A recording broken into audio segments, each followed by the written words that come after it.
नमस्कार। मैं आप लोगों को एक कहानी सुनाता हूँ। स्वप्न का हंसे या जगत का रोएं। एक राजा था, उसका बहुत बड़ा साम्राज्य था। राजा का एक ही बेटा था, वह राजा का उत्तराधिकारी भी था। जब वह 12 साल का हुआ तो वह बहुत बीमार रहने लगा। राजा ने अपने सारे राजवैद्यों को बुलाकर उसका इलाज कराया, पर वह स्वस्थ नहीं हो सका। उसका शरीर दिन पर दिन बिगड़ता गया। राजा और रानी इसी दुख में हमेशा दुखी रहते थे। किसी से बोलना हंसना लगभग बंद सा हो गया था। उनको आभास हो गया था कि अब उनका लड़का नहीं बच पाएगा। राजा को इसी कारण रात को ठीक से नींद भी नहीं आती थी। एक दिन राजा दिन में ही झपकी लेते लेते सो गया, और जब सोकर उठा तो ठहाके लगाकर ज़ोर ज़ोर से हंसने लगा। रानी ने जब यह देखा तो अचंभित हुई और राजा से बोली कि आप ऐसा ज़ोर ज़ोर से क्यों हंस रहे हैं?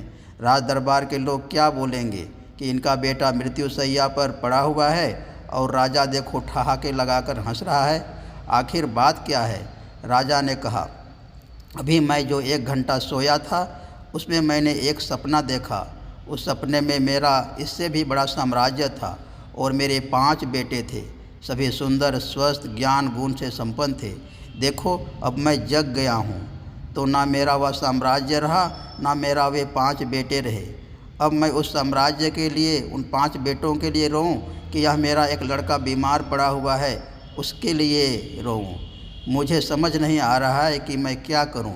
इसीलिए मैं इस प्रकार से हंस रहा हूं कि वह सपना वाला सत्य था कि यह जगत वाला सत्य है। अब तुम ही बताओ, मैं हंसूं नहीं तो क्या करूं?